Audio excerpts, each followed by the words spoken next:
Ladies and gentlemen, we are live. PSR is excited to present to you Last Call, featuring your boy, the pimp slap POD, Mike M. Pimpin' ain't easy, but it's fun like money. Got bookies on the run, now it's time to get money. Not your typical way to ball. It's last call like some convicts waiting on the next draw. You can feel the tension. Did I mention? Fools better pay attention, cause we getting paid like a pension. T's on the ones and twos, we not the ones that lose. Mike Money's killers might even make the evening news. And now, let's get to the picks. We be pumping! Buzz Sports Radio, you know we be pumping! What up, what up, what up? Happy New Year, all friends, family, Pub Sports Radio. We're all family. And let's have a terrific start to 2024. Excited to be back. We got the holiday break out of the way, and it was nice. Nice to recharge the batteries. Had a few live streams, made some cash.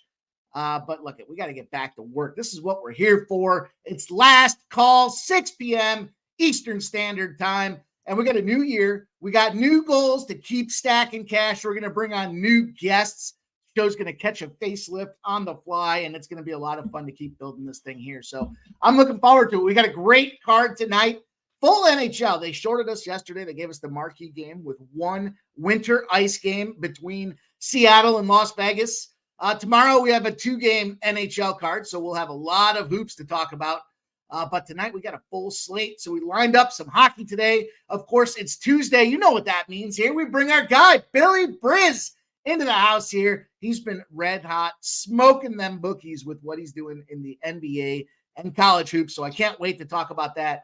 We've each got some plays lined up. I think I've got a 3-pack in college basketball. I'm fired up to share the college basketball stuff tonight. We've got what was the trend that I saw? I want to say it was like 7-97 or something to that degree. We'll get in there and we'll talk more about it, but I have never seen numbers in that light, and I can't wait to share them with you guys today because I think it's going to be a good opportunity, and we've got the appropriate correlated line spots to go with it. So can't wait to get to college basketball, and of course the association, the NBA, starting to heat up. We got past that Christmas break, and that's what happens. Now we're rolling. We've got tons of action in the NBA. Tonight I want to say they gave us a 6-pack. Tomorrow we'll have a full slate again, and some great teams in action tonight. Some big-time trends that have been firing for everybody. We've shared them a couple of times already, and coming back in action tonight. There's our guy, Nasty Nate, and shout out to everybody in the chat here. Again, Happy New Year to all. Welcome back in, and Let's Dance says the same thing. Happy New Year. There's Justin with the Stacks POD. He likes Orlando plus 3.5 today. Our guy, 123 and 120. Feels like he's on the verge of a breakout, doesn't it? When you ping pong around and he keeps stacking units because he's playing plus money spots, but eventually you shoot through that ceiling and he's on his way. So I'm excited to watch Justin this year keep firing and growing that bankroll. There's our guy, Ian Shaber, our guy, Ian. Thank you much, my guy, Ian, for all your contributions over the holiday season. Was the season to be giving, and giving you did, my guy. So we appreciate that very much. There's Vinzer, says, I think that's just a little smiley face with the angel halo. So hopefully you're talking about my guy T on the 1s and 2s. He is an angelic son of a bitch, isn't he? Let's go. Joseph Thompson says, hey, Mike M, Happy New Year. Best bet from our guy Joseph Thompson. Likes that Ball State, Kent State, over 142. Our guy Joseph Thompson. Happy New Year to you. JT, my guy, and thank you for sharing your good hard work. I know you put the pen to paper every day, coming up and grinding, scratching away, trying to come up with those spots to get us all paid. And we are the beneficiary and appreciation of your efforts. So appreciative of your efforts. There's Ken Wood says, what up, Mike M? Let's get some winners. I think we got some winners tonight. I want to say there's 10. Might have had a couple of ads to get to 12. We'll see. Nasty Nate, Mr. Trifecta Celtics Smash. You know, Nasty Nate, I came across the number today for that Celtics game, and it reminded me of you specifically. So I'm looking forward to sharing that game with you. Of course, you know we're going to get in there and talk about that. And what up, Bo Jackson? Bo Jackson's out there, says Celtics and Magic moneyline, 2 plays for our guy, Bo Jackson. Thanks for dropping in. Bo, sharing your good hard work. Dan Kelly, let's go. Dan Kelly, my guy, Happy New Year to you. Dan Kelly, Caddy Daddy, Happy New Year to you. Time to get that cash, he says. And there's Ian giving us his look for the day here. First look for our guy, Ian of the new year. Claxton points over 11. Tied to rebounds over 9, makes it a plus 120. Same game parlay out of Nick Claxton, and a big game for him today. Bo Jackson, Capitals can upset the Pens. Bo Jackson, I fully agree with you in that game. Doesn't look like it at the first test. The sniff test is definitely not right, but I think that a plus 150 spot, you'd be crazy not to give it a little consideration. So shout out to you, Bo Jackson, again. Jay Peasy, what up, Jay Peasy? I need some last call wins after my morning downfall. Listen, man, it happens. I appreciate you sharing. We found a way to get some winners regardless. So we'll keep it going. We'll keep running back. And there's Jacqueline, says, Happy New Year. Happy New Year to you, Jacqueline. Bo Jackson says Leafs and Kings can go into OT.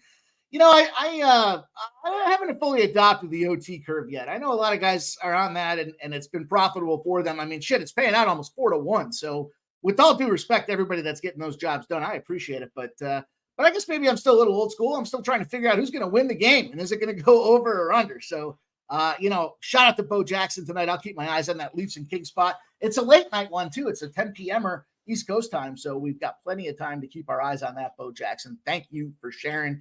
And Caddy's gift of the day. He likes the Caps Pens no goal in the first 10 minutes. That's going to correlate with some action I have, Caddy Daddy, so we appreciate you dropping that in there. Crumb, Purdue minus 3.5 first half. Celtics -1 first quarter parlay for our guy Crumb. And again, Justin dropping back in. So shout out to everybody that's out here rocking with us, guys. Last call. You know the deal. 6 p.m. Maybe you're getting out of work. Maybe you're driving home from work.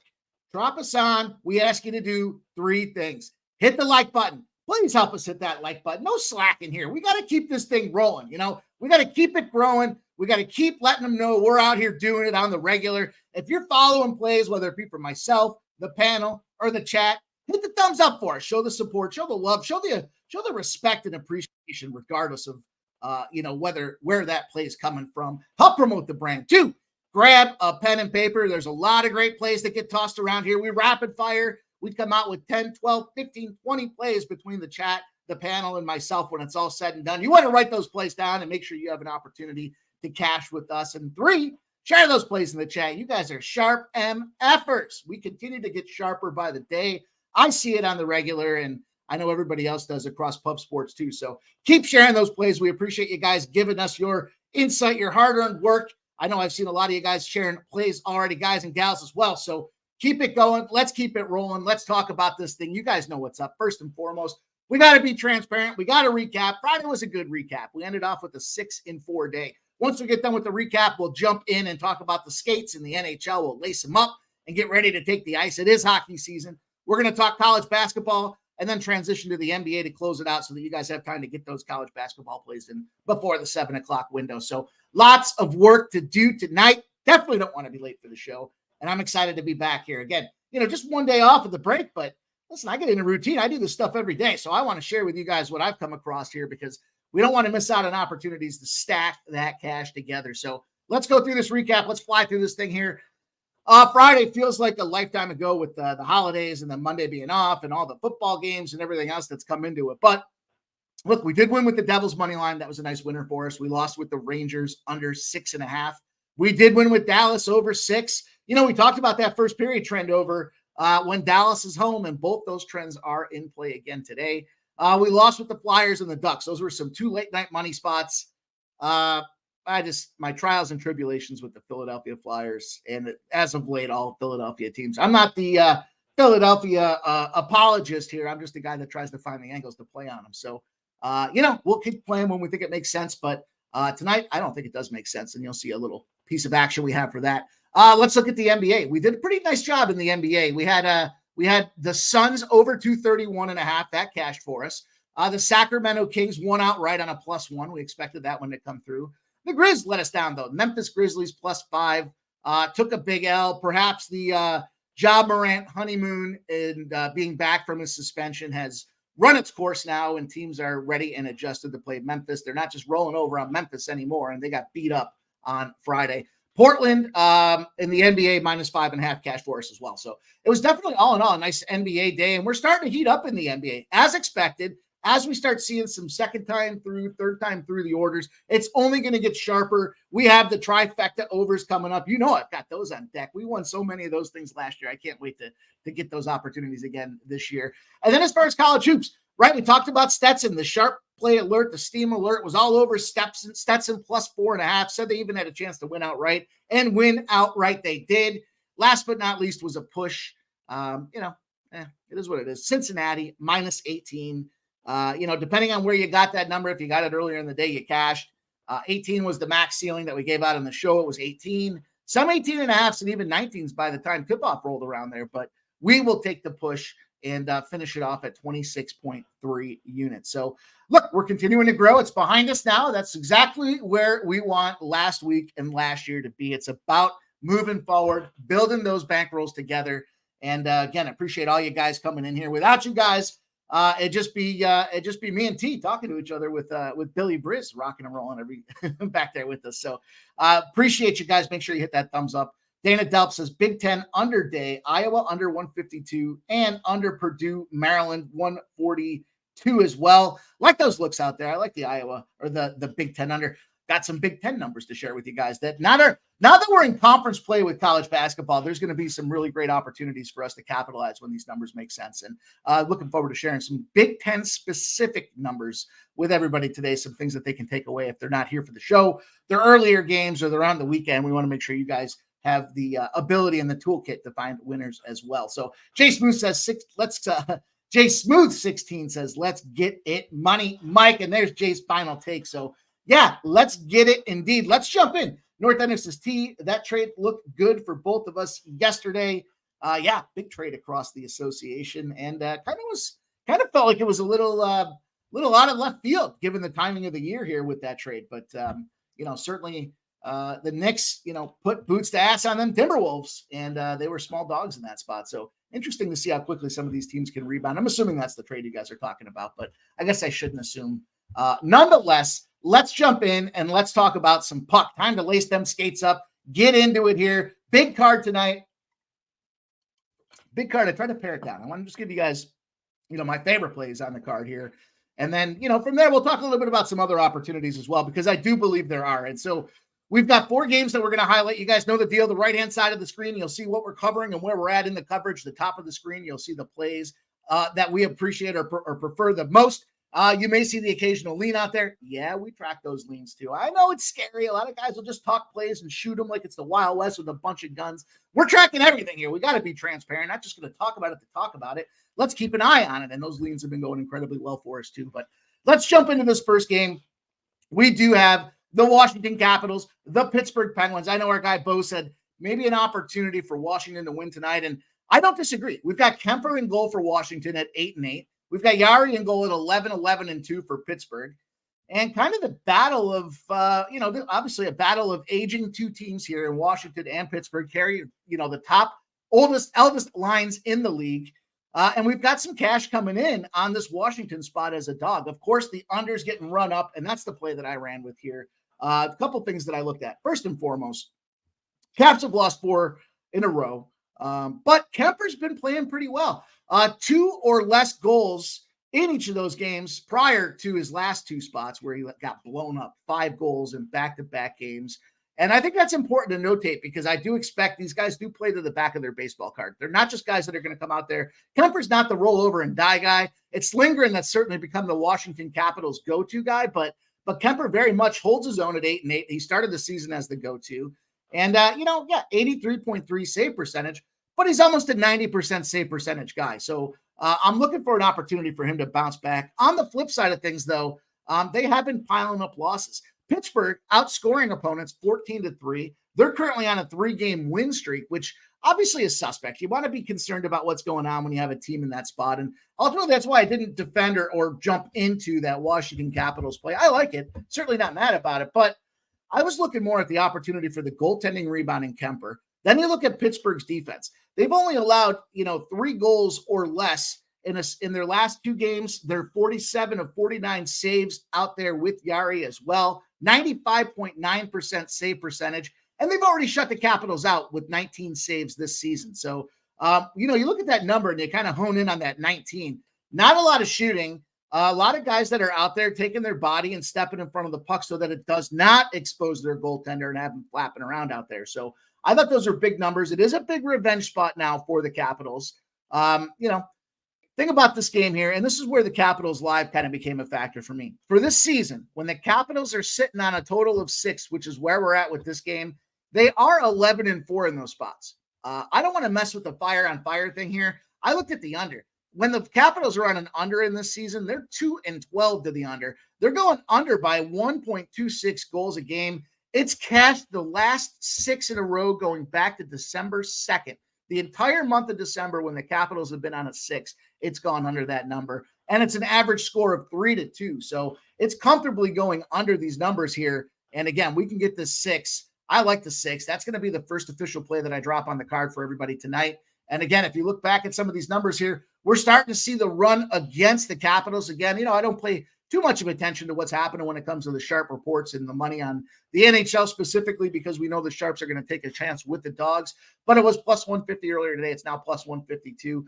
Flip side of things, though, that 6 is now minus 115 and catching some steam on the under with 5.5s that are starting to show themselves. So first game we're going to lock in, go official, is going to be the under 6 in the Pittsburgh Penguins game. And there's Earl Sports Bet. What up, Nick? Happy New Year. Nick says Pens -1, minus 115. Dan Kelly says Kelly Oubre Jr. starting tonight over 13.5 points at plus 135. Love the plus money looks. Jay's final take, Washington 2 goals or fewer in 16 of their last 34. Very hard when you've got a team that's out there sporting, low goal production against a team that's kind of scoring red hot right now. And again, sways me off of the side, but I looked at the total and say, if it's going to stay low, let's keep it low. And then Fernando Mendoza says, on FanDuel, it's a 5.5. Would you still go under, Mike? Yeah, I would still go under. I don't think this, if I was concerned that the 6 was going to be in play, Fernando, you've been around the show long enough to hear when I say, like, I'll go to the 6.5 because I don't want the push. In this case, I'm not concerned about that. I think it's going to be a more of a 3-2 or even a 3-1 game, and our guy Nick Earl can cash. So yeah, I'm not against the 5.5. There's definitely plenty of 6s out there though. So BetMGM, BetRivers, Caesars, and then even DraftKings has 6s. PointsBet now is 5.5s, and FanDuel, you can get the 5.5s at plus money. So why not take a stab at it? And then Nick says his only worry for the under is Darcy could see 5-2. Yeah, he's coming off of 2 back-to-back games where he got torched. So I'm expecting him to rebound a little bit more than not. And I think that in terms of the score staying down, Capitals are struggling to get the puck in net, as you guys illustrated in the chat. Damn, you guys are so sharp out there in the chat. I love having you guys around doing what we do together because it either strengthens or gives me the oh shit factors. And in this case, it strengthens it. So let's keep rolling. Yeah, Caddy Day says, love the correlation between our plays. Absolutely. That's what it comes down to, kind of honing in to find those winners. Let's keep rolling. Let's talk about this next game I've got for you guys on the docket. I went to Calgary, Minnesota, and I'll tell you right now, I made an ad as well. I've got the under 6. I'll start this thing off, and we'll talk a little bit about the goaltending matchups here. But, no sense in beating around the bush with it. I added Calgary as well in this spot here. Way too many pros going for this Calgary Flames team, not to double dip on this opportunity. And it's a minus 105 for Calgary Flames. So let's get into it. We've got Markstrom in goal for Calgary at 9-10-2. He's a 2.73 goals against average. And the thing about Markstrom, we've been talking about these guys, we're keeping a beat on what's going. He had the busted finger, right? He busted his hoof out there and in his hand. And since then, since he's come back, he's just been on an incredible tear. He's just been lighting the world on fire. Coming back to December 1st, he's 91.9% save percentage. But, the thing about Calgary is they're 1-2 in their last 3. So definitely a point of concern out there when it comes to Calgary. And why I like this spot, though, particularly is, yeah, I know Marc-Andre Fleury's in goal for the Minnesota Wild. Marc-Andre Fleury's 6-6-2. He's a veteran elder statesman. Teams do like to rally around this guy, and he got to the net because Gustafsson is out with a lower body injury. And let's keep our eyes on this Minnesota team and specifically how poorly they can perform because he's going to be out for the next couple of weeks is what I'm reading. Minnesota, we talked about it. They got rid of their coach. They went on an 11-4 run, but this is a swinging pendulum. And I think as it goes one way, it certainly comes back the other. And that's kind of what I'm expecting here. If you look at this spot with Markstrom particularly, I talked about him being a 90.4 save percentage. But if you look at Fleury again, 91.9% his last 6 games. As much as he's a bag of used pucks, he's still out there finding a way to get some success. And the big opportunity that I look in this thing here is Minnesota. They're off of back-to-back losses against the Jets. They got swept against the Jets. Very difficult position to be in. They also beat Calgary in their most recent outing, but Calgary sits 1 point behind these guys in the standings for the conference. So, I know it's still a little bit early in the season, but if you're a motivated team that needs to go get your shit together, no better time than when their number one goalie's out. Oh, yeah, by the way, Kirill Kaprizov is out as well, their number one point production guy. So difficult spot when you lose your number one point production guy, you lose your number one goaltender, and you got a team chomping on the bit to come up and nip your ass. And I think that's very much the spot that we have here tonight. Also, when you've got away teams that are favorites up to minus 150, when it's West Coast versus West Coast, they're 14-9 straight up, but 5-17-1 to the under. Here's another spot where the average is 3-2 as far as total goals being scored, 1.15 average to the under. We're going comfortably under these numbers. So we've got the 6 that's in there. You want to get the 6.5, that's fine. I'm good with the 6 in this case because while I don't expect it to be a factor for the push, I am double dipping on this game. So if I go 1-0-1, so be it. I just think Minnesota's going to have a tough time finding the back of the net. Markstrom's been playing great. Calgary's got to be motivated to turn it up a notch. And, when you think about it, at the end of the day, the unders cashed in the last 3 spots that we took this trend where it was West Coast versus West Coast, 5-17-1 to the under. It's 8-1 in its last 9. We cashed on it with Vegas, Minnesota, and Ducks in its last 3. We're going to go back and ride with it. We're going to take the Calgary Flames under 6, the Calgary Flames on the money line at minus 105. Let me just double check.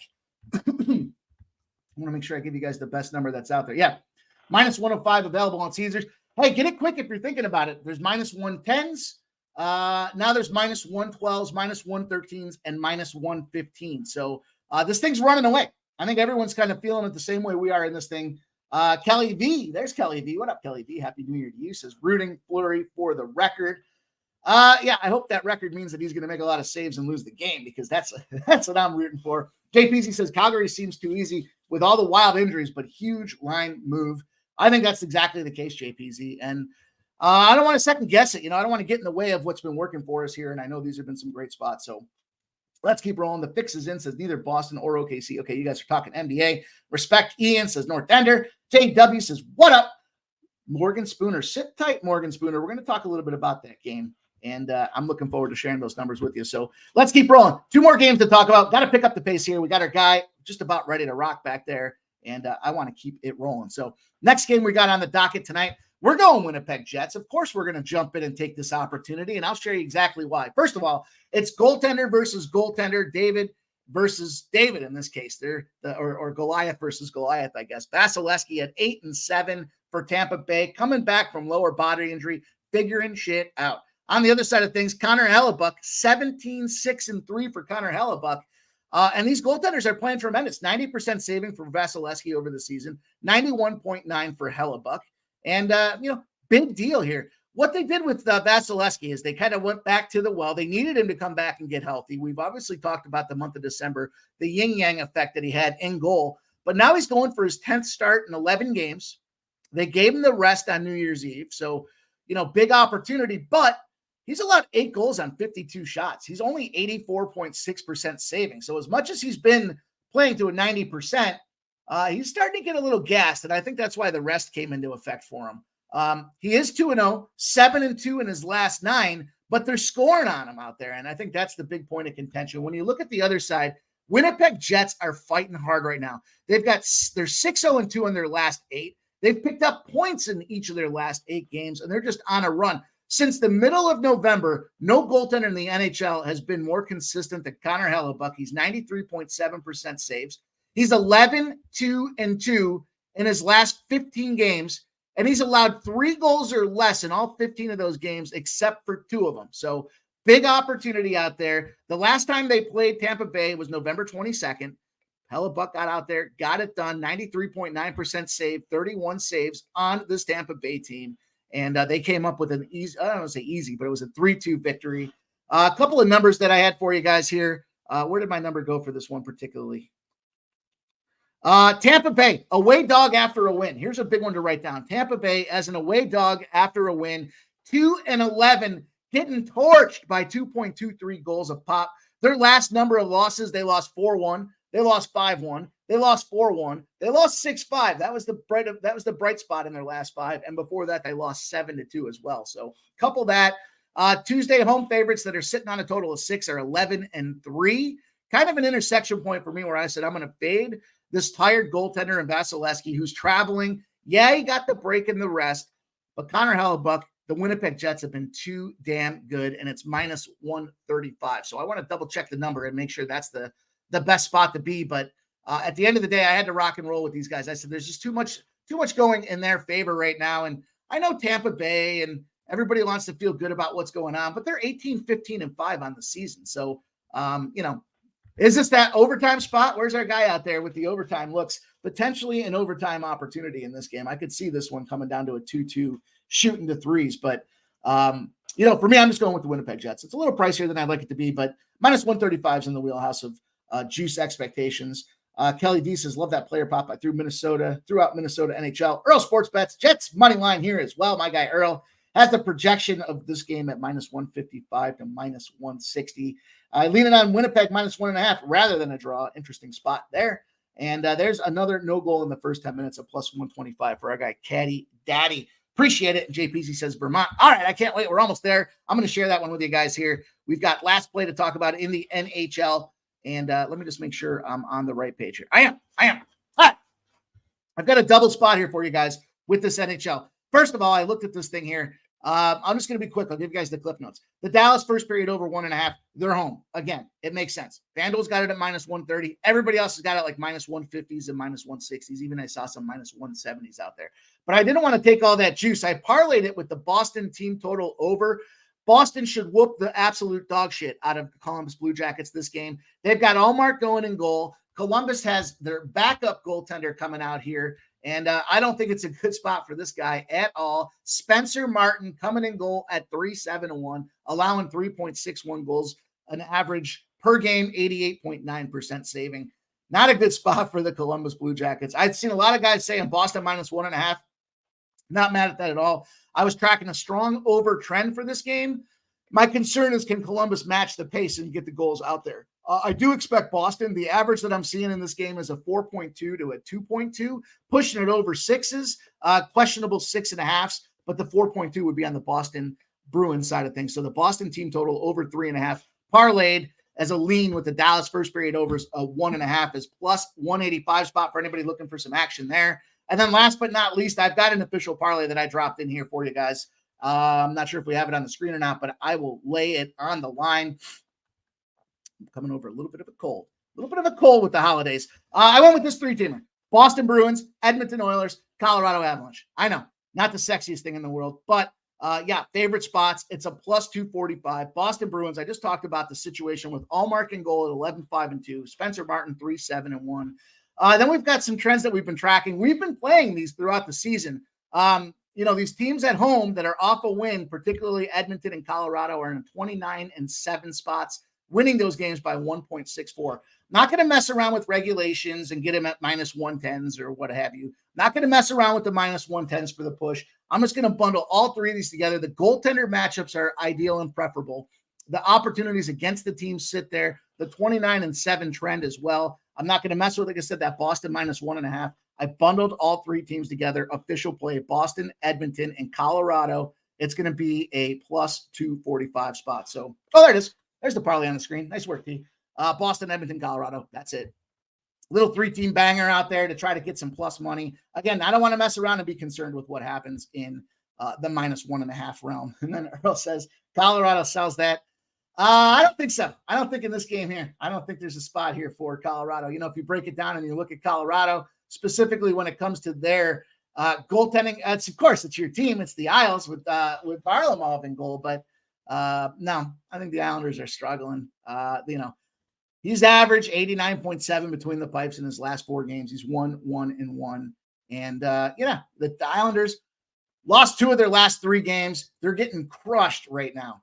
Getting crushed 10-1 in those last 2 games against the Penguins of all teams. So not a good spot for the New York Islanders tonight, but that's why they got to play the games. That's a later one. That's going to wrap us up, and that's going to move us over to the hardwood. Again, I wanted to talk about a couple of these games, and I got our guy backstage. So I want to get ready, want to get excited about this thing here. We're starting conference play in college basketball. Furthermore, we've got a great NBA slate and trends starting to pile up. So stay tuned. I'm going to have to bust my ass to make sure that we drill these things down because I can't come in here with there's not enough time in an hour show to give you guys, 12 or 15 plays in the association. But with our guys' help, Billy, we're going to hone in, find the right spots. He's been running red hot. And the staple, the showpiece here of Tuesdays with Last Call, it's our guy, Billy Briz. Welcome him to the show with me and wish my guy Billy a happy new year. Billy, how are you? What up, Mike? Feeling good today, man. The new year, so we got to start off with some winners. Took the day off yesterday. It was much needed. All right. You didn't even get in on those college football games. I mean, degenerate stuff, but nothing that I really cared about. The parlay lives on for this evening, so that's all I cared about. All right. Well, let's jump in. I've got you guys, the deal. So I'll toss a couple games out there. If you've got some plays that you want to get into as well, whether it be college basketball or the NBA, then let's jump in. And the first game I wanted to talk about specifically here, Vermont and Brown. So the numbers have dropped. This number is now sitting. We've got 87% of the bets, but only 59% of the cash on the Vermont side of things. And then we got a total. 134 opens up. We're sitting at 135s with 87% of the bets and 62% of the cash sitting on the over. We are seeing the movement on the over, but just short and sweet. And then curious, any thoughts you have on the game as well, but it's a fade 'em spot. This is the 9-72 trend I was telling you guys. I've never seen a 9-72 trend. But there's certain teams in college basketball, when they're a favorite, you fade their asses, and Vermont is one of them. So 9-72 against the spread, 7.93 average margin of loss against the spread. And this kind of lines up. All systems point to go. We now have 4s out there, so the 4.5s are kind of long gone. We're starting to see 3.5s and even 3s. So for official show purposes, we're going to fade that Vermont spot. We're going to take Brown, 4-10 Brown at +4 with all the cash coming in on Vermont at a 9-5 spot. Everybody's jumping back in the other direction. And again, there's a number of teams that we fade. I'll give you guys the full list as it progresses through the season. But now that we're getting into these opportunities here, 9-72 fade, Billy. Any thoughts on the Vermont Brown game? You couldn't pay me to bet on this game. Ivy League dog at home. I understand it, but I honestly, I would bet the over in this game. But there was nothing real strong for me. I only have one college basketball play this evening. And there's Joseph Thompson says he's got the over bet it last night, Vermont and Brown. So not mad at that over, not at all. I could certainly see points. I love your guys' looks there. I got a whole bunch of plays shared in the chat here. You guys coming ready to roll. Illinois is a mess. Looking forward to talking about that game, JPZ. Nunya says UAB first half money line at -200. Vermont first half -1.5. Well, you can have your first half. I just want the full game. I'm not trying to get in and out of this thing. I'm going to go with the full roundhouse here and try to make it happen. And then Kelly D says best player suspended in Illinois. We're going to talk a little bit about Shannon Jr. and what that's going to mean to the Illinois team. So let's keep it rolling. Purdue first half -3.5 for our guy Nunya. JPZ says that's a nice 3-legger. Let's go. Okay, talking about hockey as well. Yeah, I'm hoping that we get there with that one, right? Al Cervix says, hi, Mike. Hi, Bill. Hi, Al. What up, Al? How are you, my guy? Happy New Year. Morgan Spooner says, Vermont blew out Toledo by 25 without their best player. They own the Ivy League and this Brown team. Hey, this Brown team's no joke, man. I mean, they're not out there getting it done. They're coming off of 3 in a row, but they've been battle-tested. They got a Rhode Island game. They got a Providence game. They got an SIU Edwardsville game and a Stony Brook game. So we'll see what happens. Let's keep it rolling. Let's talk about this next game on the card for everybody tonight. We're looking at Toledo. So that first game's a 7 o'clock start. We're going to jump in. We're going to talk a little bit about this Toledo spot again versus Ohio. We've got a nice little spot here where the line opened up at 3.5 in favor of Ohio. So Ohio is laying the 3.5. 28% of the bets, 49% of the cash on Toledo. Numbers starting to drop like a rock. It's 3s in a couple of places, but 2.5s and 2s out there as well. And I think for right cause. The total opens up at 158.5, sitting at 158.5, but starting to creep up with some 159s, and even there's a 160.5 out there. Probably more important if you're looking at the under. 81% of the bets and 82% of the cash sitting there on this. On this over, and we're seeing a little pressure on the line, moving that thing in the over direction. Now you look at these two organizations. Clearly, Ohio. lost 4 in a row, 1-4 in their last 5 games, haven't covered a spread in a minute and a half. Flip side of things, Toledo's in a similar spot, coming off of 2 losses. But here's the thing: when I looked at these two games, both teams sitting at 6-6. Doesn't take a rocket scientist to know these are kind of middle of the pack teams. So I had to kind of peel the onion back a little, Billy. I had to look at these things and say, Toledo, again, off of 2 losses, double-digit losses. Ohio being 1-4 in their last 5. Let me just break down the schedule. And if you look at KenPom rankings there, specifically with these calendars, Toledo's definitely playing a tougher schedule. Non-conference play, Toledo's schedule ranks 85th. Ohio's ranks 299. Defenses I thought were kind of a coin flip. The thing about this is I feel like the law of averages has to kick in when it comes to this Toledo side of things here. They're a tough defense. They force outside perimeter shots. They definitely get in everyone's face, but teams are finding 60% success in shooting from everywhere on these guys. So, this is a team that does shoot the 2 well. They do shoot the 3 well. They are consistent with their free throws, but they're ranking like dog shit in terms of blocking defense out there at 353 on the card. So, difficult spot where I think things have to change. And here's an opportunity where it's an ESPNU game. It's not the big ESPN televised situation, but ESPNU is a big deal for these college kids, a MAC program. You got 2 teams kind of sitting in the same wheelhouse, and you're going to give me the points in a team that's a coin flip. I'm going to take them with Toledo, Billy. I actually like the over in this game. I didn't get to the betting window with it because it was too close of a margin to really feel like I had an edge. But I think the biggest edge here is I feel like Ohio has been kind of underproducing regardless if they covered the spread or not. I mean, 5 straight under games in a row for them. I feel like that number is definitely due to regress. 3 out of the last 5 games for Toledo has gone over the total. They like to kind of pick up the pace of play. And then when you look at the head-to-heads between these 2 teams, I understand why you're on Toledo. 4 out of the last 5 head-to-head matchups between these 2 teams have gone towards Toledo. All the last 3 games being at Toledo, but the last time that they played at Ohio, kind of a similar line here. Toledo is plus 4.5, closed down at plus 2.5, and they won 87-69.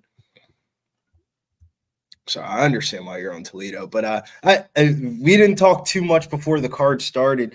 I usually have to send over the spots, but I was in some blackjack tournament today. The one spot that I'm looking at for today is actually in the Charlotte versus SMU game. I like SMU here. The Charlotte 49ers aren't that really good of a team at all. In generally, they're 0-3 on the road this year, losing to Duke, Richmond, Stetson. They're opening up conference play against SMU. SMU has been really stout at home. Their only 2 losses at home have been against Texas A&M and Dayton. They have a 16th ranked defense in the country. They match up really well. They're going to shut them down. SMU in the under. 8.5. 8.5. SMU.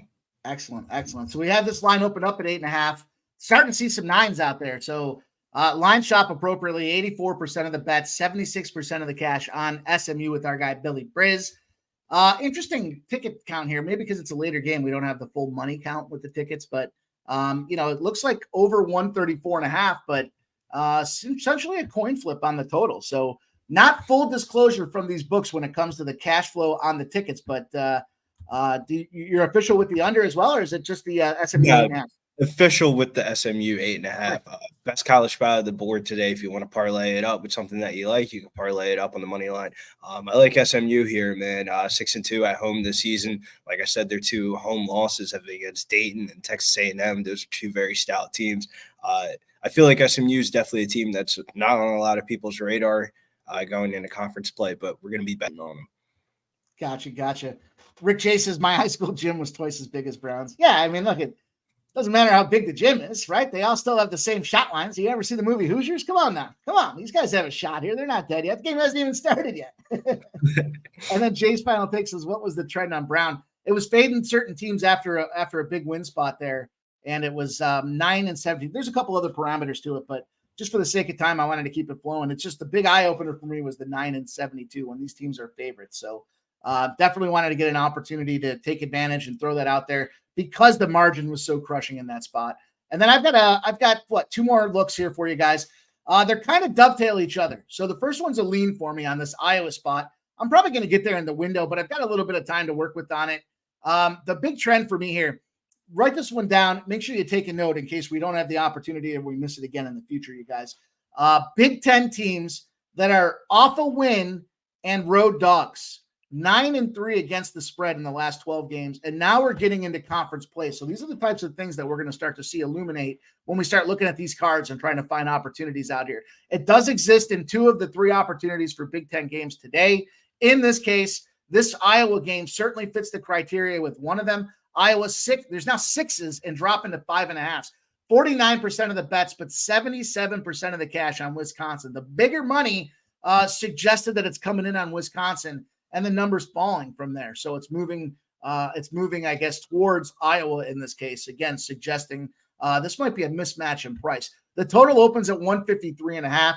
Not mad at anybody that wants to look at this under. The total's still sitting at 153.5, albeit they're starting to show some 152.5s out there. 70% of the bets and 64% of the cash on the under in that game. Of the 2 spots, I didn't want to get too wild and crazy with college hoops tonight because it is a bigger NHL card for me. But of the 2 spots, the other trend I want to take advantage of more, and it has a lot to do with what you guys in the chat have already talked about here. So the next game, the official. So that's a lean for me with Iowa. Billy's giving us the SMU spot at -8.5. And then I'm looking at Northwestern, the last opportunity on this card for me in college basketball tonight. And X's and O's, baby. We opened up at 6.5. We're sitting, it's almost identical to what happened in this Iowa game. I mean, the numbers look exactly the same. 40% of the bets, but 60% of the cash now on Northwestern. So in this case, this isn't reverse line movement. This line movement is correlated to some of the bigger bettors coming in. The total, again, whoever, I forgot who it was. My apologies, whoever it was. If you want to drop it back in the chat, I'll say it again. But Big Ten under nights here, the 143.5 is now 140.5 with 82% of the bets and 60% of the cash on the under. So, certainly seeing those numbers drop. And this is that big opportunity, right? We know that Terrence Shannon Jr. out for Illinois. Both teams are 10-2, but again, we talked about this before with Stetson. Not all 10-2s are created equal. We know that of the 2 teams, Illinois is probably more battle tested.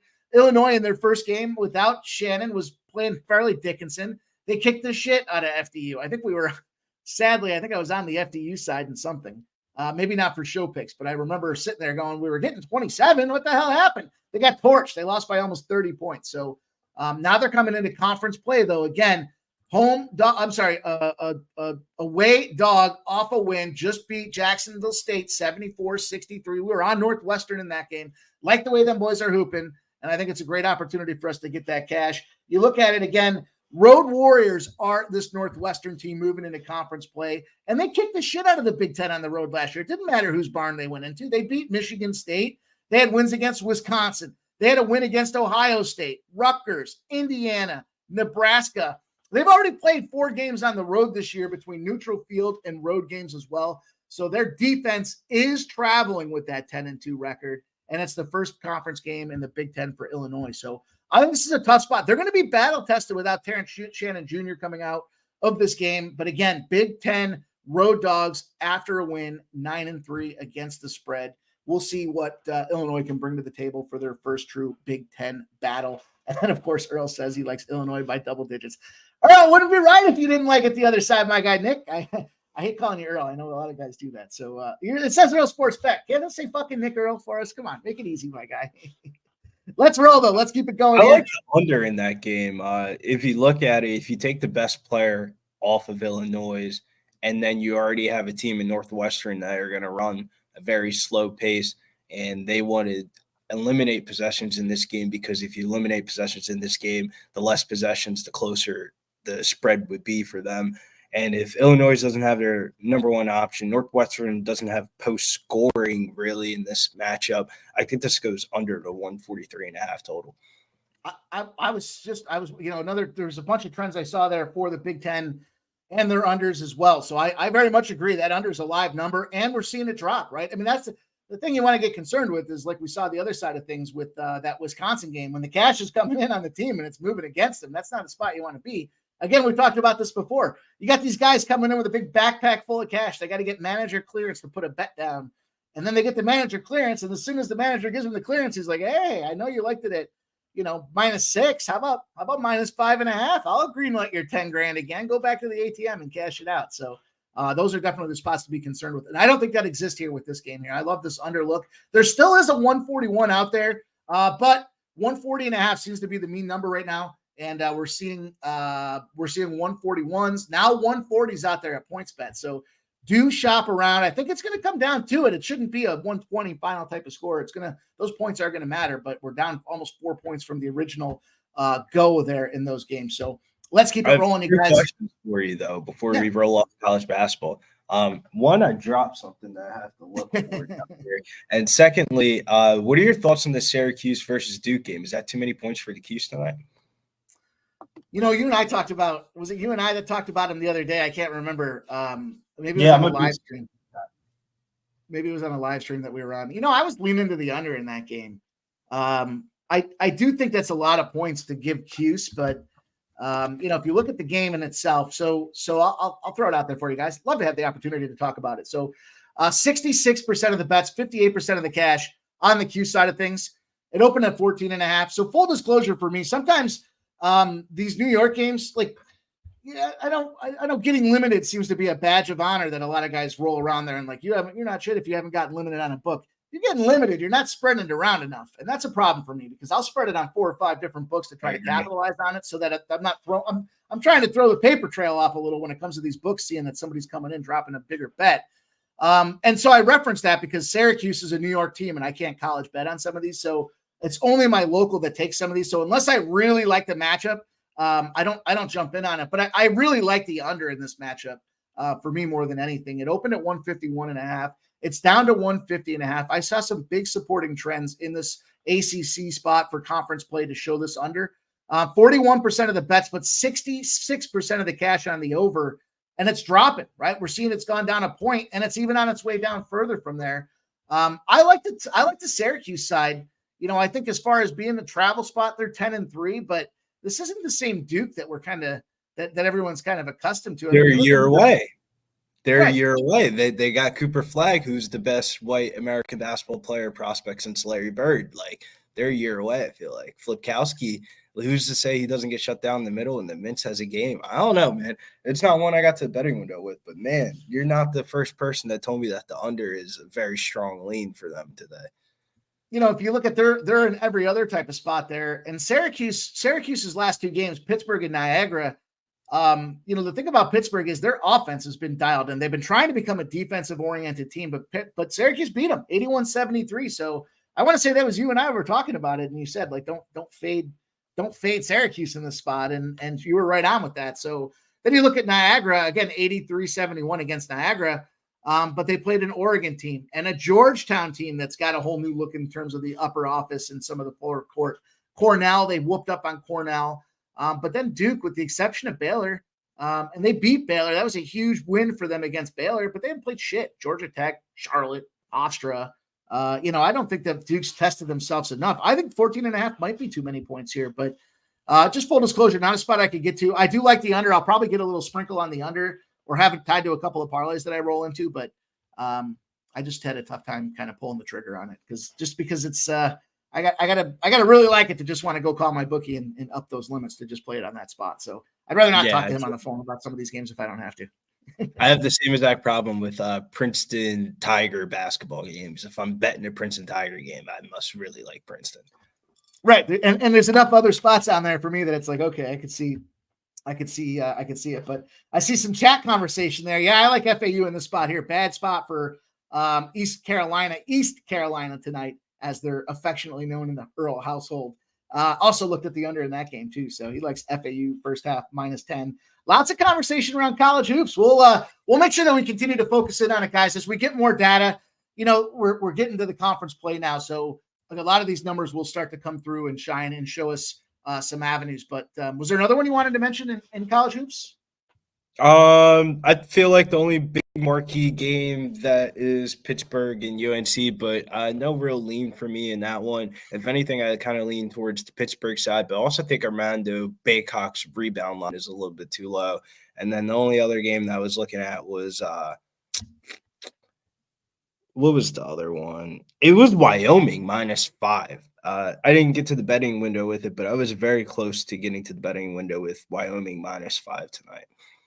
Well, I know our guy, Daddy Cab's on that UNC side of things, and I was just talking to him earlier today on the phone, and we were talking about the early spot, the bet on it, and he took it last night on the overnight because he expected the line to move, and it has. So 43% of the bets on the UNC game, 50% of the cash, starting to move towards the not starting, but continuing to move towards the UNC side of things. 4.5s out there with the 7:00 tip. It's right around the corner, so I don't expect it to move much more, but. He definitely liked that UNC side of things. If you haven't already, make sure you go like his tweet out there at Daddy Cab. Show the guy some love and support. And then, that Wyoming game was a spot that I looked at as well. 40% of the bets, but 72% of the cash, 8:30 p.m., San Jose State. And the line's moving away from them. It's moving towards Wyoming. So Wyoming opens at -4, now sitting at -5, and even again, some 5.5s out there. So Wyoming might be because San Jose State's 0-4 on the road, and Wyoming's 4-1 at home. So huge, home court advantage spot for Wyoming. And if you add on the 3, I think this line should be somewhere -7.5 for Wyoming. That's the reason why it kind of stood out to me. But I didn't get to the betting window with that. I like this one more. That one feels a lot like that Stetson game where it was like, here's a team. These guys have similar records. But one's on the road and the other, and obviously the numbers look so drastically different. Like with the team being that tight, Wyoming's getting 19 points against BYU. They're getting 2 against UTEP. They're getting 4.5 against San Diego State. They laid 2.5 against Weber, and they got 2 against San Francisco. Now they're essentially laying a touchdown in difference against those things in contrast, showing that I think the books are saying Wyoming's the play. They're the favorite there. They should be the favorite. And Earl Sports says Wyoming is always a tough place to travel to and play in. I think that's a great point. They've got some elevation factors to deal with as well. So I think San Jose probably gets rung up on this one. I would say it's probably a double-digit spot for Wyoming. Just again, nothing I haven't. That one's a little later in the window, so got some time to consider the trigger on that one. But let's go. We got about 10 minutes till some of these till the first NBA game pops off. Let's make sure that we get some time to give some adequate coverage to the association because we're heating up in the association, baby. It's my favorite time of year when we pivot through that New Year spot.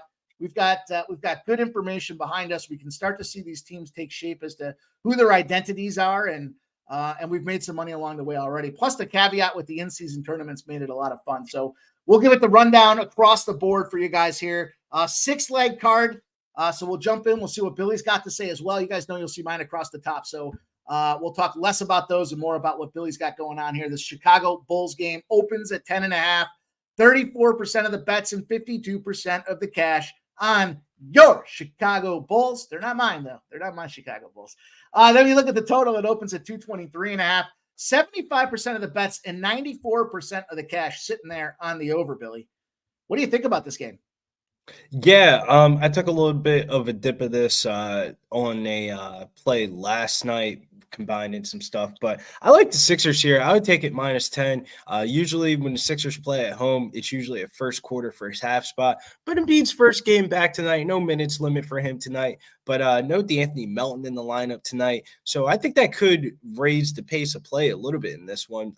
Chicago's the slowest team in the NBA, hence why this game's total so low. But I like Philadelphia here in this one. Chicago's beaten Philly in the first 2 matchups this season, and the Bulls haven't really looked that good road versus home. They're 4-10 record on the road straight up, 7-7 ATS. And the Sixers get back and beat no Melton, but they've been more reliable as double-digit favorites. 4-2 ATS this year when laying double digits. Rarely do teams go on a 3-0 sweep versus a team in a year for the NBA. So must-win Sixer spot here for them tonight in a weird way. And 10 feels like a lot. I mean, feels like a homer spot. But let me go grab the buy hat engagement here and go grab some here and let them know. You got it. DC Capper says, how do you feel? Do you like Toledo +1.5 and Wake Forest -1.5? Yeah, I think Toledo's live to win it outright. Look at that hat. Look at that lid, my guy. I like it. Ringing the bell tonight. Sixers are about to blow out the Bulls. And then on top of that, to go into a little bit of narrative theory here, which does account for some factors for the NBA more than any other sports because it's so dominantly used by the star players. Joel Embiid has a thing against Andre Drummond. Andre Drummond's been on this little magical streak of getting all these points and rebounds. Well, Andre Drummond's going to get shitted on tonight. And I think Joel Embiid, just the fact that Nurse said that he's not on a minutes limit, Joel Embiid's feeling a little, the seat gets a little bit hot when you come back and they start telling you you're 3 games away from being out of MVP contention this year. And you're looking at your numbers and you're like, fuck this guy Jokic. I want to go beat this guy Jokic for the MVP tonight. So I think Joel Embiid's going to go off and root for the Sixers to cover this 10.5 line. Like it. And you guys see, I like this over here. This fits exactly the scenario that we're in here. Double-digit favorites facing a team they lost to outright or won by less than 5 the last time they played, are 27-2 to the over, going over by 13 points a game in the next meeting. Simply put, we're not going to let these guys come fuck around with us again. And that's what that says, is we're going to score. Also, double-digit dogs that are less than 17-point dogs are 16-0 to the over when the total's less than 246.5 after a win. Bad spot for the Bulls tonight. I like the Bulls whooping, or the Sixers whooping ass. I'm leaning to the total. I like this total a ton. For me, it's an opportunity where I want to see points. I don't want to have to just root behind my squad here. 223s are now 223.5. So the interesting part about that line movement when it started off for the day is it was kind of sitting frozen around 223. The overnights, there were some 222.5s, but it sat frozen with all that cash coming in. Now we're starting to see that movement to the 223.5. And so that's a comforting spot for me to see that. And then I guess our guy says, I'm a Spurs fan, Dan Kelly. Nasty Nate says Celtics second quarter. Joseph Thompson, I'm on the over also, Mike. Let's go, Joseph Thompson. Let's get that done. Celtics a second quarter lock, question mark. And Dan Kelly, I always say never tail a guy on his team, but this time I'm saying never tail 2 guys on their team. I like the Sixers today. Very rarely does the team go 3-0 against another team that's less superior than them in basketball. Like, it very rarely happens in the NBA. Like, listen, you'll see once we get in the month of March and we'll start getting into that trend. Don't follow me when it comes to the Eagles, but I'm good to follow on the other spots there. I'm a pretty fair judge of the situation when it comes to everything else. So Michael Belena says would lean the Sixers first half -6, but don't like a star player returning.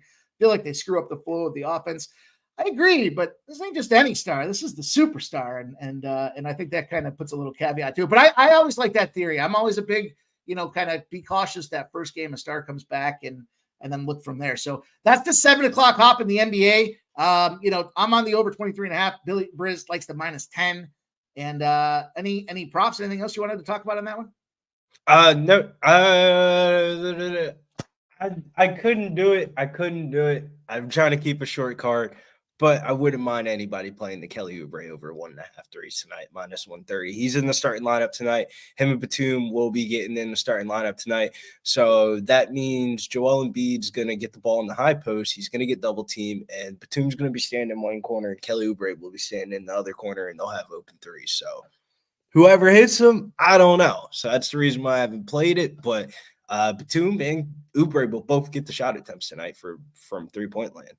And I know our guy in the chat had Oubre as well, so not mad at that look whatsoever. I think there was one.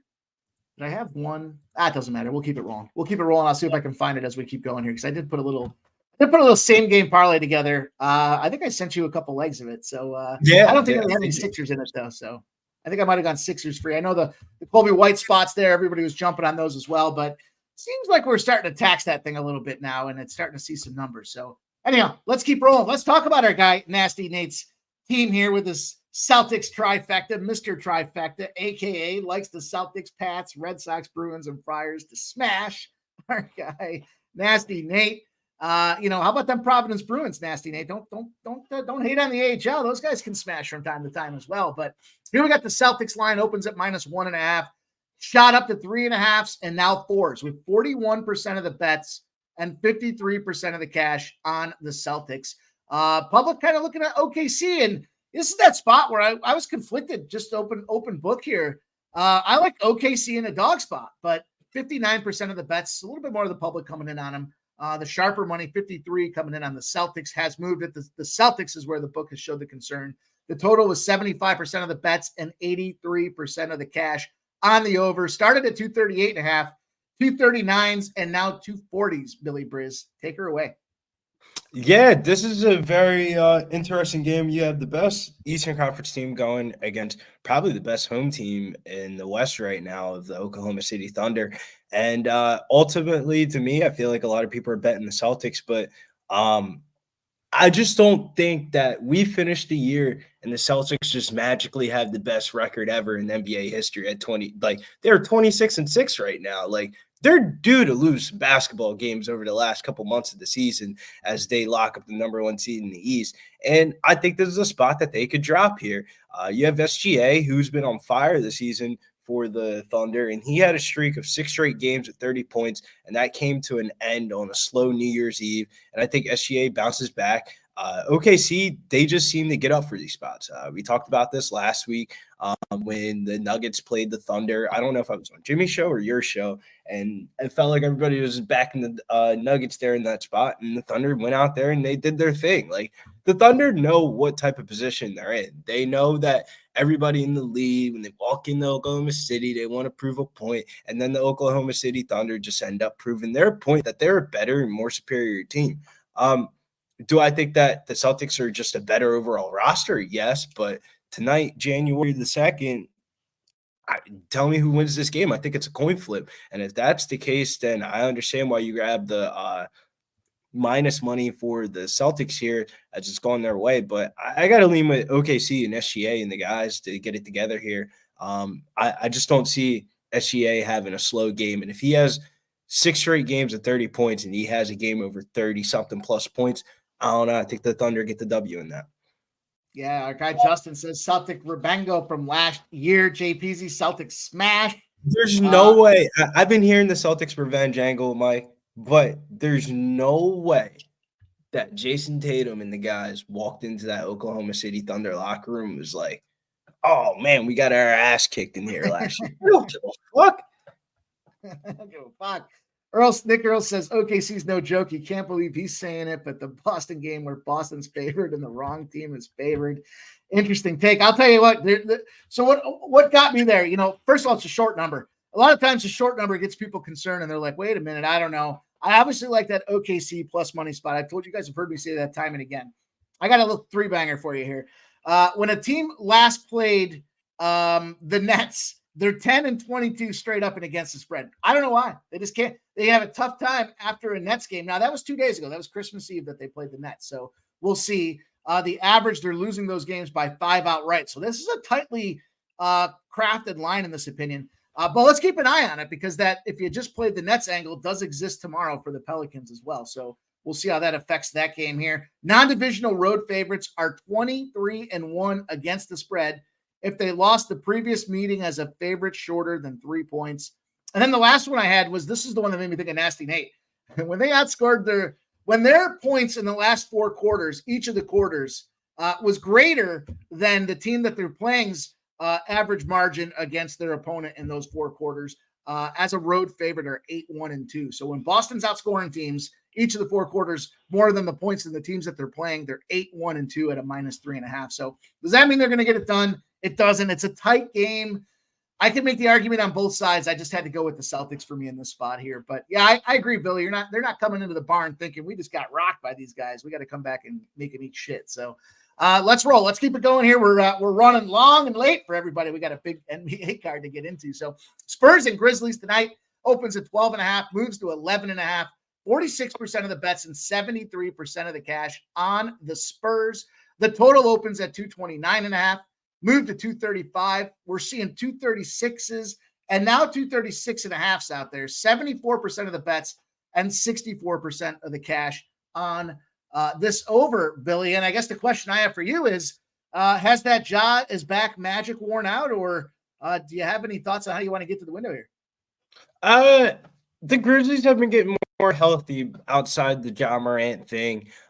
They get a great matchup tonight versus the Spurs. They're projected for a ton of points. They have the second highest implied team total on the slate tonight. So I understand why people would be betting the over in this one. And it does feel like, the Grizzlies just don't have the best home record this year. It's not like they have a proven formidable home record where you could just lay 10.5 points and just say, fuck it. not even look at the game and just expect your bank account to go up. This could be a potential Spurs backdoor cover here, but I don't know, man. The Grizzlies, it could be one of those where the Grizzlies win money line, Spurs backdoor cover. But I think the Grizzlies have been getting healthier in the right spots. Like, for example, Luke Kennard, he's finally returned for the Grizzlies after missing 6 straight weeks due to a knee injury. He's their by far best three-point shooter on that team. Came off the bench in their last game, and he finished the game with 5 3-pointers and finished with 17 points in 20 minutes. So with the Grizzlies being such big favorites, he could be in store for a good night off the bench. And if Memphis is with Ja Morant back in, it's depleted some of their bench unit, and it's still that question mark. But Luke Kennard coming back for the Grizzlies, one of the best scorers on the team. He's going to help out a lot. Pass for me, but I would say if you have a Grizzlies money line in your parlay, just don't tell anybody. But if you're betting the Spurs plus 10.5, God bless you. You have the potential to cash that. But I would, if I'm betting San Antonio, I would want to bet it probably first quarter or first half. Shout out. I know it looks like our chat is kind of in the same alignment here. A lot of folks thinking this is a lot of points, and I think rightfully so. I know we're seeing this thing here. Numbers for you guys here. Try to give you something creative to think about each and every time. The Grizzlies 0-11 against the spread, losing by 12.5 points per game on the spread when they're on their last 11 home and home back-to-back. So their second leg of a home and home spot, which they just had the Sacramento Kings and lost 123-92. Now they got them Spurs coming into town. There's 11s out there, and they're in an 0-11 spot, losing by 12.41.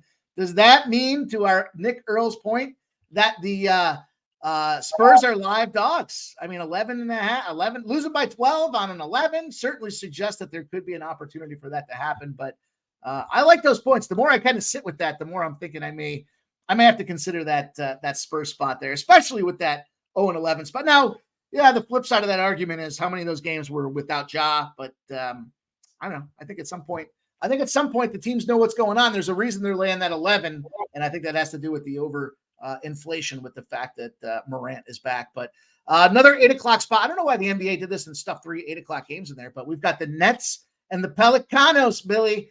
We opened at 6. We're down to 6. We opened at 6.5. We're down to 6s and even 5.5. So we've got 71% of the bets and 62% of the cash on the home favorites, and yet the line is dropping. 231.5 is the total. 37% of the bets, but 65% of the cash on the under 228.5 is the number now. It's dropped 3 points, Billy. Do you see any value in this game? Yeah, I like this game a lot. The Nets are one of my fave teams for the month of January. Just not a lot of things going right for them. They were overproducing to start off the year, one of the best ATS teams. Now they're kind of trying to back down. And when you look at the team and you just hear stuff coming out of the locker room, it's just a fade for me, man. You hear Vaughn talk about, I'm not an all-star coach, and we don't have an all-star player, so this is going to be a team effort if we get this done. And then you hear Cam Thomas talk about defense, about how, well, if you ain't trying to help me out play help defense, and I ain't trying to help you play help defense. And it's just, I think the Nets are a fade team for the rest of the season here. But I think the way to get on the Pelicans here, this is the first half of a back-to-back for them. So we might see this Pelicans team follow that same script that they've been doing all year of a little bit more lackadaisical in the second half after they have a big lead. That's why we're going with the Pelicans first half, -3.5, -110. Pelicans have been the best first half NBA team. 24-8-1 first half ATS this season, 14-3-1 first half ATS at home this season, while the Nets are 7-9 first half ATS on the road this season. And they struggled versus the West straight up, 2-7 ATS versus the West this year. And Ingram's been heating up for the Pelicans. He's had at least 24 points in 3 straight games. He led the Pelicans in home wins over the Jazz and the Lakers to close out the year last year. And he gets a good matchup tonight versus Brooklyn. And Larry Nance has been playing good off the bench. So I like the Pelicans here in the first half. That's an official show ad for me, too. I'm jumping in there with you. I love the spot here. We've got 3s at -115 and 3.5s at there's a -104, but the predominant market's showing -110s. That's a spot where I would take the 3 because I wouldn't want the I wouldn't want to get hooked on that thing for a nickel. So, well, that probably moved a half a point with Trey Murphy being ruled out for this one. Okay. And then the number that I had that I was looking at here for you guys that are looking at some of these angles and these numbers, we're seeing the cash coming in on the under, the bigger money coming in on the under, and the line showing the respect. The Pelicans are 8-0 to the under since February 23, when they won by 20 points or more of their previous game. So another big supporting spot to say maybe that under makes sense. That's not an official spot for me. That's just a number I wanted to share out there. But I am taking. We talked about this last week in New Orleans. You highlighted it again. The best first half team in the NBA right now, kicking ass and taking names in the first half against what I think is an overrated, overbloated Nets squad. So I'm telling you, let's keep rolling. Our next game we're going to talk about, and we'll keep it moving for you guys. Try to keep a brisk pace here as we're winding at 7:15. We've got Before the Hornets. We go to the next game, Markel says Big Val and the rebounds. That was one of the legs that you sent me on that DM that you sent me earlier. Was Joe Val under 9.5? Yeah. I was so it was Val Joe Val under 9.5 rebounds. It was Shea over 32.5 points and Franz Wagner over 5.5 rebounds, which is a really good spot. Yeah. So there's the little 3-legger that I tossed out there. But I was leaning to the under in this one. But the Sacramento Kings Hornets game, we open at 15.5. We're seeing 16s now. Pretty divided action. It's almost 50-50.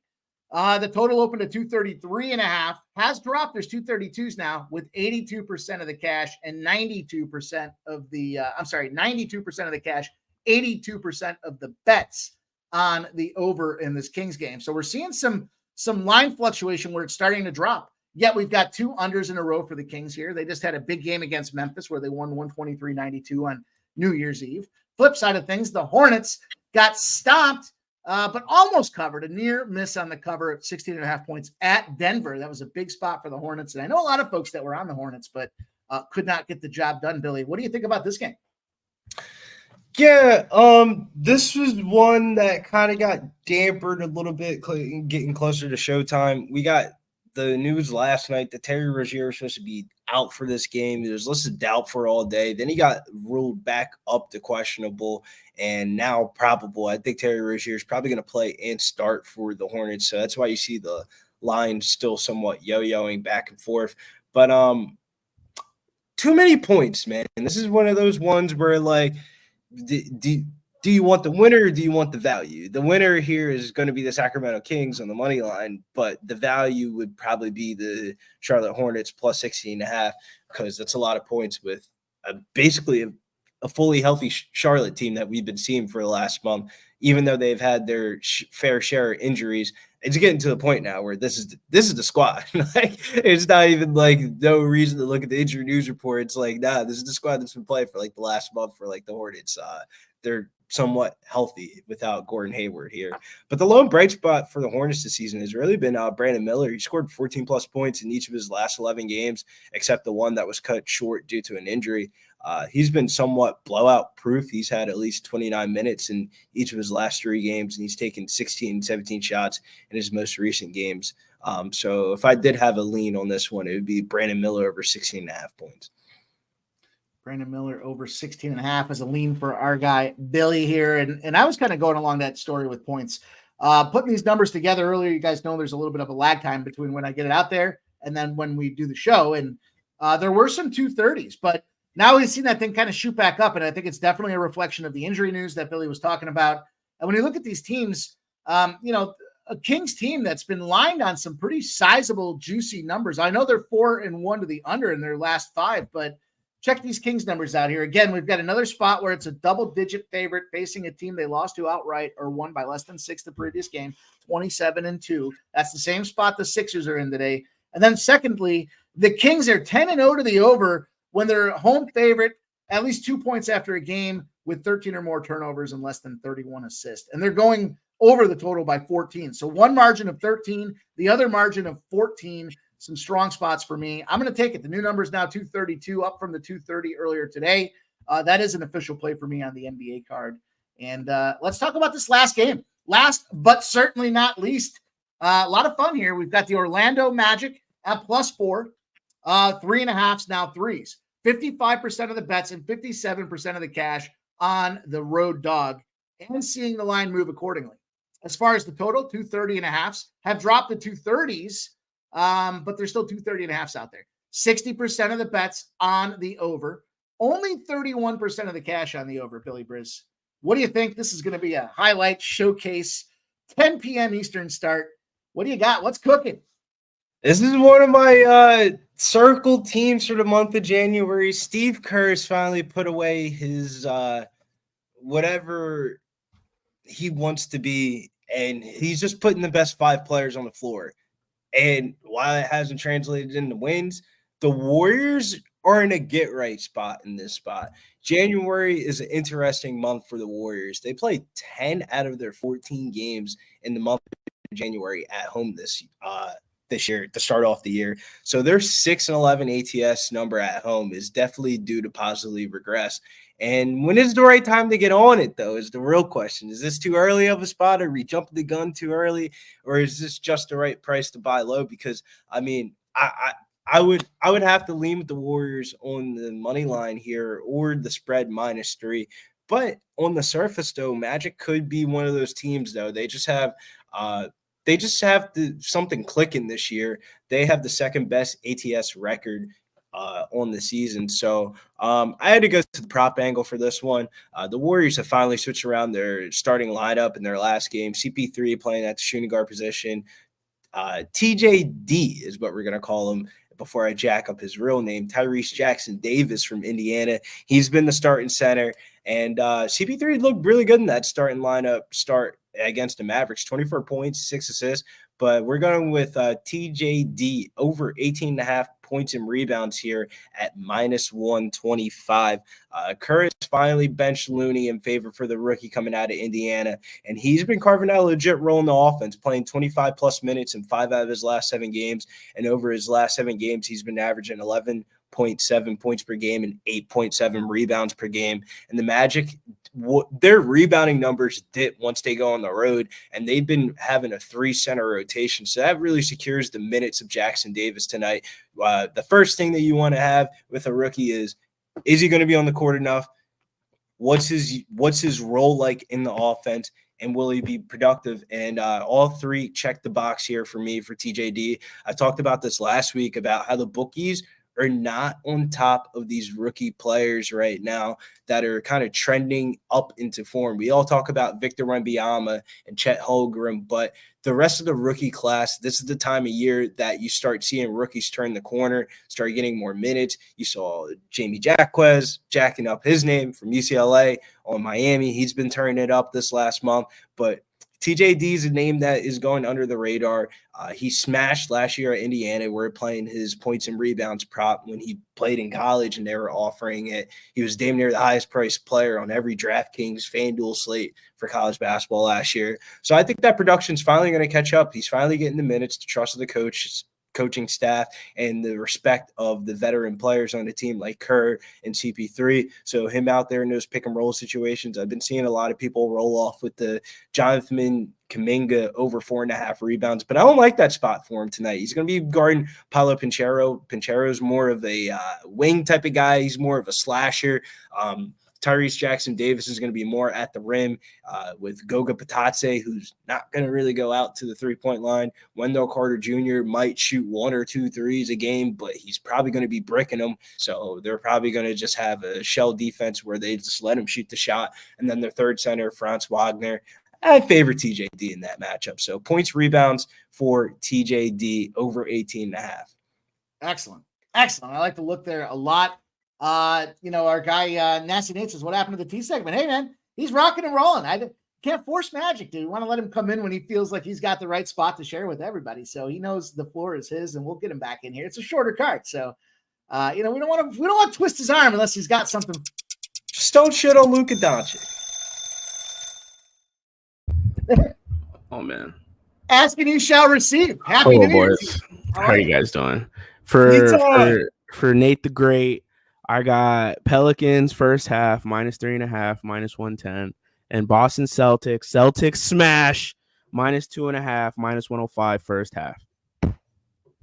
I like this. Guy giving you guys the goods. You asked for it, and you get it, Nasty Nate. And he's giving you some love on your team as well, T. So, T, how's the new year treating you here? 2 days in. Fucking fine. Obviously, I got in a car accident last Thursday. So I got a couple staples in the back of my head. But we're all good. We're all good. We're healthy. We're happy. Ready to get the year going. Oh, let's make some money. Let's get that cash. And hey, with this regards to the Golden State game, guys, don't be surprised if that Steph Curry spot goes under 37.5 points, rebounds, and assists. You can even get it at even money out there on FanDuel. Guy has not gotten this number in a series of home games. So let's keep our eyes on that Steph Curry under 37.5. Nothing official for me in that game, guys, but T just busted it off for you guys. He's got the Pelicanos first half -3.5. Want to show consensus there. He's got Boston first half -2.5 at -105 as well. Our guy T rocking staples in his head, but coming through, giving you guys the goods tonight. And of course, Billy Briz, break them down, Billy. Tell them, recap the plays. Tell them where they can find you this week. And let's talk about what's coming up with the MMA calendar here. We've turned the corner and we're just another week or so away. Yeah, 3 plays tonight. 1 in college basketball. That is SMU -8.5, -115 over Charlotte. And we're in the NBA here. New Orleans Pelicans first half -3.5, -110. And then Golden State, Tyrese Jackson Davis, a.k.a. TJD, over 18.5 points and rebounds tonight.